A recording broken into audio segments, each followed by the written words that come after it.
Bonjour et bienvenue sur cette nouvelle vidéo. Aujourd'hui, comme prévu, on va s'intéresser sur comment créer des formulaires en HTML. Et justement, dans la plupart des sites, on retrouve des formulaires, soit pour pouvoir accéder à un contenu privé ou de pouvoir s'inscrire sur un cours qui est payant. Et justement, pour cela, on doit remplir un formulaire avant d'y accéder. Et dans cette nouvelle vidéo, on va pouvoir créer un formulaire de A à Z en utilisant des différentes formes d'input qui existent. Et sans plus tarder, on va s'y mettre. Écrire des formulaires en HTML, c'est très simple. Pour cela, on commence par le mot réservé forme pour indiquer que ceci est un formulaire qu'on aimerait écrire. Et justement, avant de commencer à taper nos textes de saisie ou encore nos inputs de saisie, on va pouvoir centrer notre formulaire dans un tableau. Pourquoi dans un tableau? Afin que ce formulaire puisse être beau à voir. Voilà donc pourquoi à l'intérieur de mon forme qui indique le formulaire, je vais donc insérer un tableau dessus afin que ça puisse donner une belle représentation. Et pour insérer le tableau dans un formulaire, on écrit le mot réservé table. Et justement, quand on voit un tableau, on trouve des lignes et des colonnes. Et en HTML, les lignes sont représentées par la balise TR et les colonnes sont représentées par la balise TD. Donc dans une ligne, on peut avoir plusieurs colonnes. Voilà donc pourquoi je vais écrire ma première ligne, par exemple TR. Ça c'est donc la ligne. Et dans la ligne, on peut avoir par exemple deux colonnes. Et les colonnes sont indiquées par des TD. Je tape TD. Ça c'est mon premier TD. Je vais écrire ici label.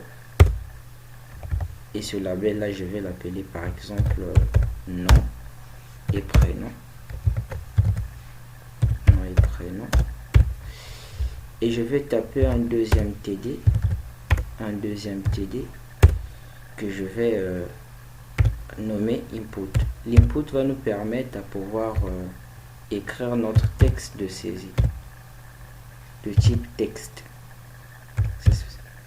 Donc cet input va nous permettre de pouvoir saisir un texte quelconque.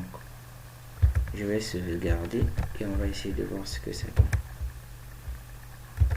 Je vais sur le navigateur.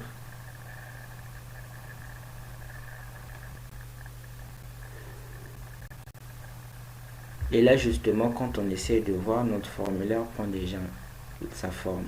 Donc là c'est notre label qu'on a indiqué et là c'est l'input qui nous permet d'écrire le champ de saisie.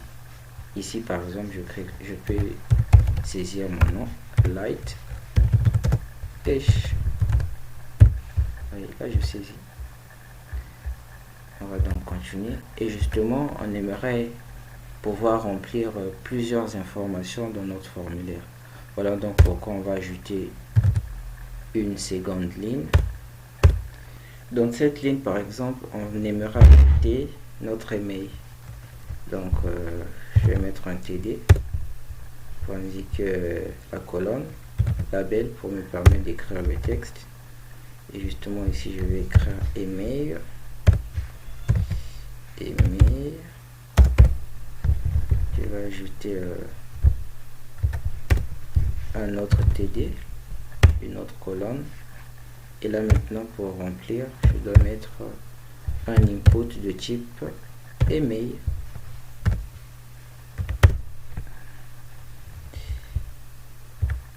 Je sauvegarde et voyons ce que ça donne sur le navigateur. Et là justement, on a l'email et son input qui va nous permettre d'écrire l'email. On va donc continuer d'ajouter des informations. Ici, si on veut par exemple ce name, on peut l'appeler par exemple mail.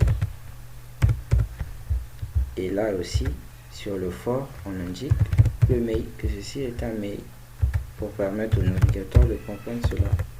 Là, je vais écrire nom et prénom, j'abrège ça NP. Et sur le name aussi, j'abrège ça NP. Par défaut, on ne va pas remplir les ID parce que Avec des ID, ça va nous aider lorsqu'on va commencer à travailler avec le JavaScript pour pouvoir appeler nos éléments en JavaScript. Pour l'instant, ça reste comme ça. On va ajouter un autre TD, une autre ligne. Et dans cette ligne, on aimerait ajouter le mot de passe. Un TD pour indiquer la colonne. Et là, j'ajoute un label. Et dans ce label ici, je vais nommer ça mot de passe. Mot de passe. Et je vais écrire l'input de type mot de passe dans un TD. Input. J'écris n'importe quoi. Input. Deux points. Mot de passe. Password. Et là, on doit signifier que c'est le mot de passe. Mot de passe. Mot de passe. Et sur le for ici aussi, on va indiquer que c'est le mot de passe. On sauvegarde. Et on retrouve ça. Si on écrit dessus, vous allez voir que ça ne va pas nous écrire du texte. Pourquoi? Parce que c'est un mot de passe. Voyons voir ce que ça va donner quand je vais remplir. Vous voyez? Ça se fait pas voir. Pourquoi? Parce que le type, l'input est de type mot de passe. Voilà pourquoi le texte ne sait pas faire voir. On va continuer d'ajouter les informations. On va ajouter encore une ligne. Et dans cette ligne-là, on va ajouter 2 TD. La méthode la plus facile d'ajouter des lignes rapidement, c'est de pouvoir écrire TD par exemple. Et j'insère le symbole étoile. Et ensuite, j'indique le chiffre pour pouvoir expliquer, j'aimerais avoir combien de TD. Là, j'ai mis le chiffre 2 pour pouvoir me multiplier les TD par 2. Et quand je clique, j'ai 2 TD rapidement. Et dans le premier TD, pardon, je vais pouvoir mettre par exemple une situation familiale. Donc j'écris cela, situation familiale. Situation familiale, 2 points. Et là, ici, on va mettre maintenant des inputs de type radio. Des inputs de type radio va nous permettre de pouvoir choisir quelque chose par défaut. Je vais mettre deux inputs de type radio. Je vais mettre ici un premier label que je vais ici je vais appeler par exemple célibataire. Célibataire.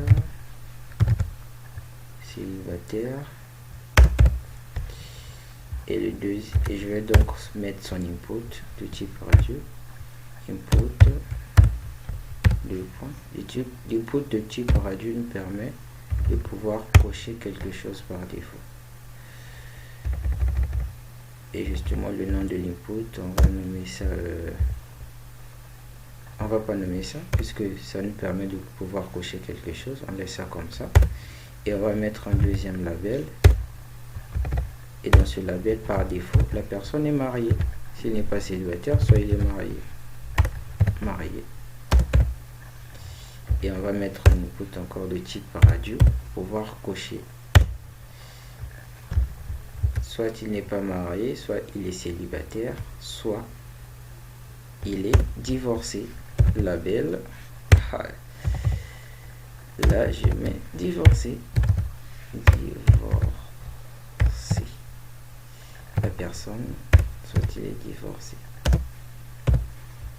Et là, je mets un input de type radio encore, soit pour cocher sa situation familiale. Je sauvegarde. Je vais arranger ici là pour que vous puissiez bien visionner ça. Voyons voir ce que ça donne. Donc là, on vient d'ajouter une situation familiale dans notre formulaire. Par défaut, la personne, soit il est célibataire, soit il est marié, soit il est divorcé. Maintenant, là, je vais essayer de cocher ma situation familiale par défaut. Je suis célibataire.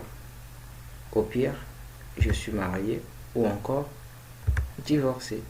Le problème, c'est qu'ici, on a la possibilité de pouvoir cocher tous les cercles en même temps, tous les inputs de type radio en même temps. Or, la personne ne peut pas être en même temps célibataire, marié, divorcé. Non. Soit il est célibataire, soit il est marié, soit il est divorcé.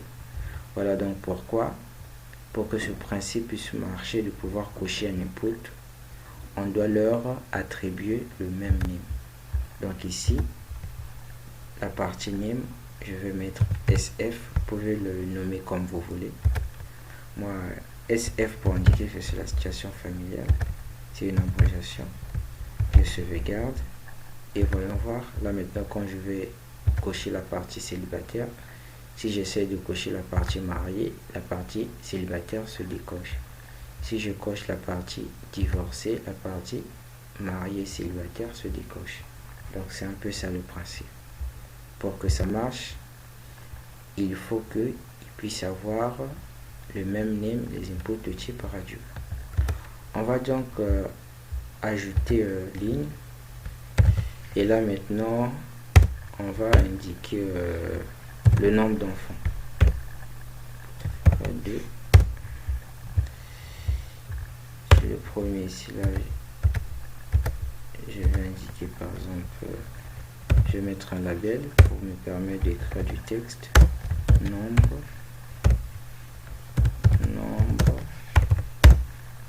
d'enfants.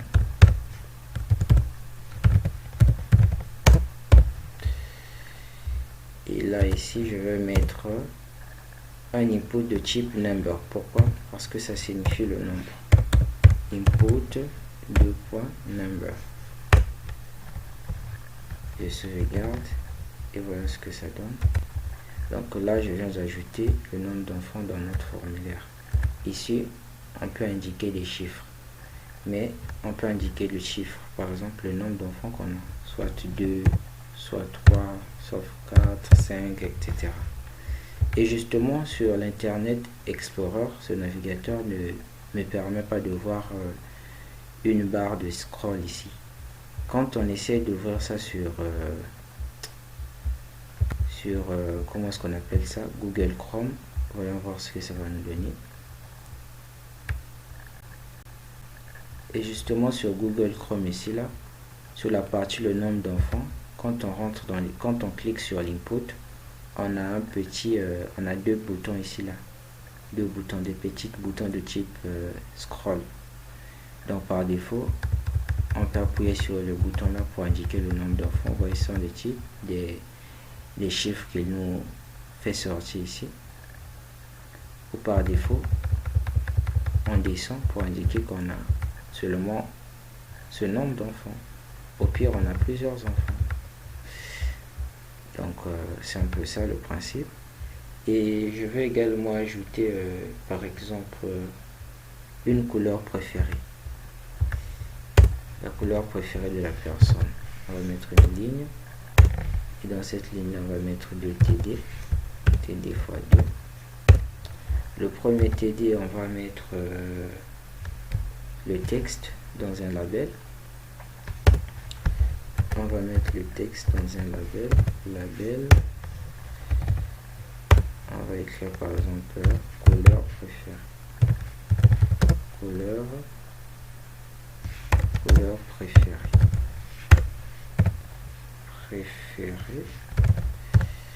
Une couleur préférée. Là, je vais indiquer les inputs de type checkbox. C'est un peu comme les radios, mais ça c'est pas rond, mais c'est carré. Je vais d'abord mettre un label pour signifier la couleur.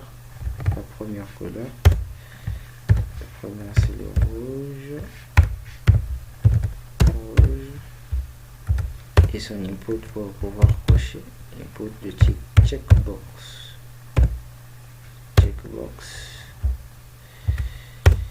Et là, je mets aussi un label.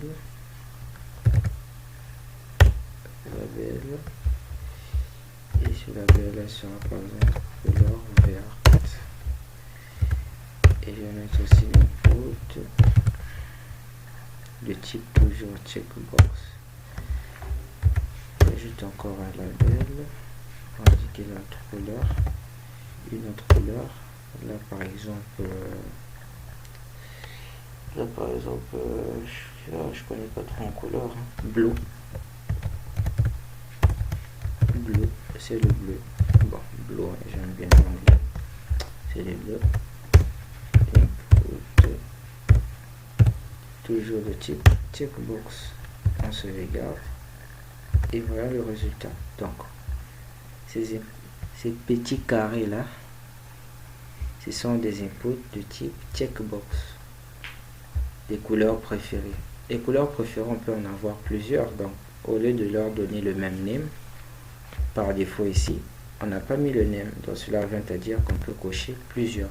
Pourquoi? Parce qu'on peut avoir plusieurs couleurs préférées. Ici par exemple, je coche le rouge, c'est mon couleur préférée. J'aime aussi le bleu, je coche le bleu. Ça peut marcher, tout comme aussi je peux cocher le vert. Donc on peut avoir plusieurs couleurs préférées, ça dépend de la personne. Et on va ajouter encore quelques informations sur notre formulaire. Par exemple la ville, on va ajouter des villes. On va mettre une autre ligne ici, TR, de TD comme d'habitude, TD fois 2. Et la première ligne, je vais mettre ici un label que je vais appeler par exemple ville, pour que la personne puisse indiquer sa ville, la ville dans laquelle il se trouve. Ici je vais mettre maintenant des sélections, des selects pardon, pour que la personne puisse indiquer dans quelle ville il est. Et à l'intérieur du select on trouve les options. Options fois combien par exemple, fois 5. Non, c'est trop. Fois 4 par exemple. La première ville par exemple, je vais appeler ça Brazzaville.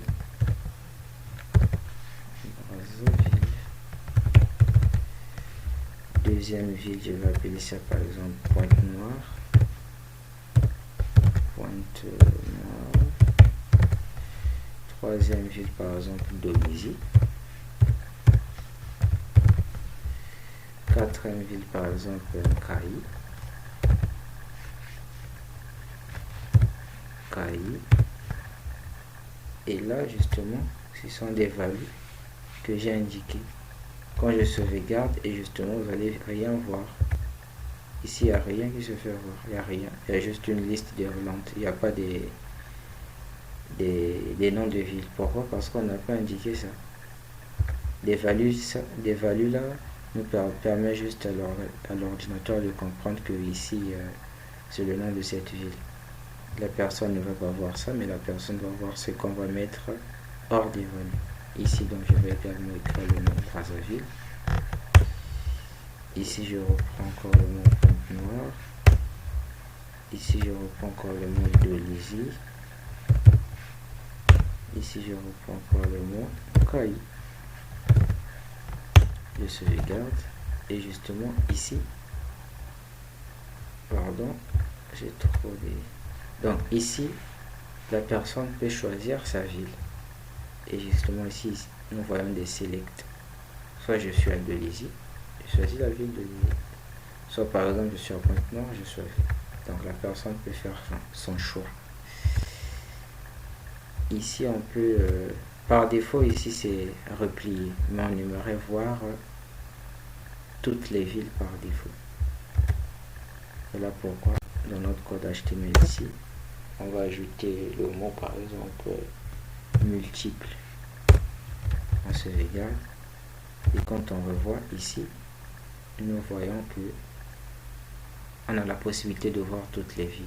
On peut descendre, on peut monter s'il y en a plusieurs et on choisit un par défaut. Au pire, on peut enlever le mot multiple. On peut enlever le mot multiple. Ça sera comme ça. On va également ajouter une autre ligne TR. Et dans cette ligne là, on va pouvoir mettre un texte arrière. C'est une balise. Ça va permettre à la personne de pouvoir saisir ces informations sur l'adresse. rue Intel, avenue Ton, etc. On sauvegarde. Et justement, le call ici que vous voyez ici, là, c'est en anglais, ça signifie les colonnes. Donc par défaut, on aura 30 colonnes. Et ici, rows, ce sont des lignes en anglais. Par défaut, on aura 10 lignes. Voyons voir ce que ça donne. Et justement, là, on a notre texte arrière. Et ça, ce sont des lignes, là où clignote mon curseur. Première ligne, 2, si je descends, 2, 3, 4, 5, 6, 7, 8, 9, 10, 10 lignes. Et des colonnes, c'est ça. Il y a 30 colonnes. Je vais essayer de diminuer ça pour voir. Là, par exemple, je vais mettre 10 lignes et 5 colonnes. Sauvegarde. Donc là, c'est plus petit. La personne peut noter ces informations. Je suis monsieur Intel, l'avenue Ton, etc. etc. C'est un peu ça. Si le texte dépasse le nombre de lignes et de colonnes qu'on a eu à indiquer, vous allez voir, il y aura une barre de scroll qui va s'apparaître. Voyons voir. Et j'écris un peu du n'importe quoi. Vous voyez, donc là, cette barre s'est apparue. Pourquoi? Parce que j'ai eu à dépasser le nombre de lignes et de colonnes que j'avais eu indiqué.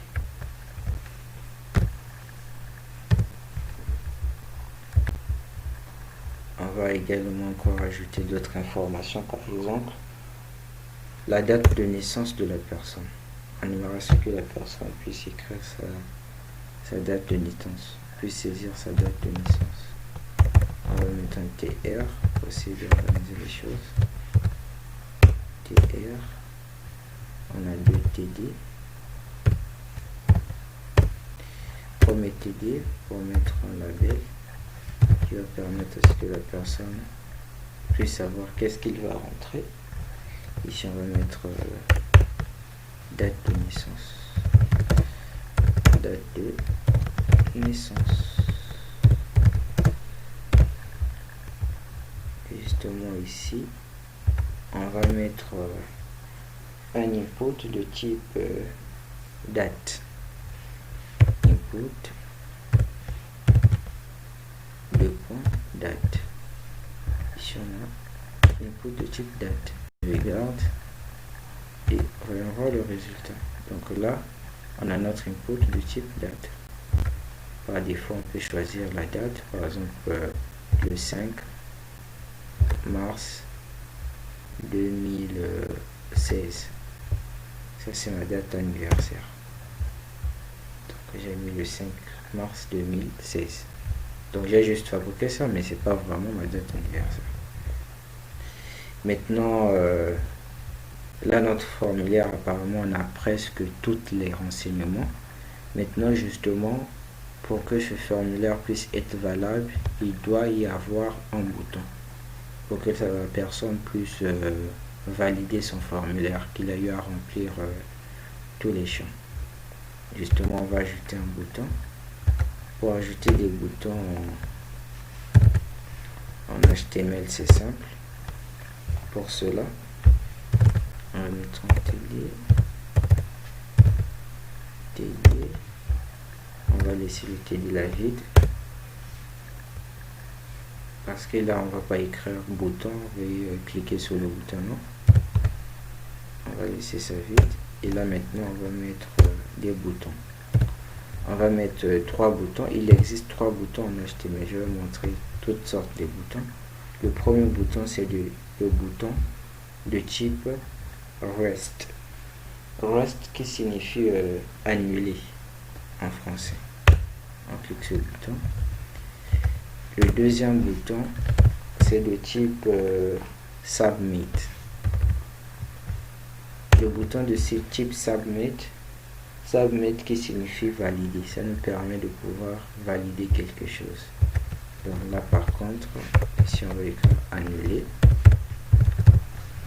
Ici, Submit qui signifie valider.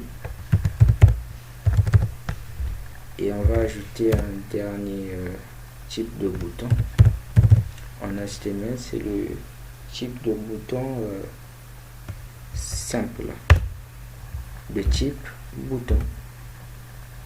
Un type bouton. Bouton de type bouton. Type bouton. De type bouton. Et qu'est-ce que ça fait ce bouton? Absolument rien. Rien du tout. On sauvegarde. Et on a ce résultat que nous voyons ici. Donc ça, c'est ces trois boutons qu'on a eu à écrire. Ici, j'ai laissé la partie là vide. Pourquoi? Parce que j'ai eu à mettre un TD ici vide. Voilà pourquoi. Ici, on a le premier bouton du type rest qui signifie annuler. On a le deuxième bouton de type submit qui signifie valider.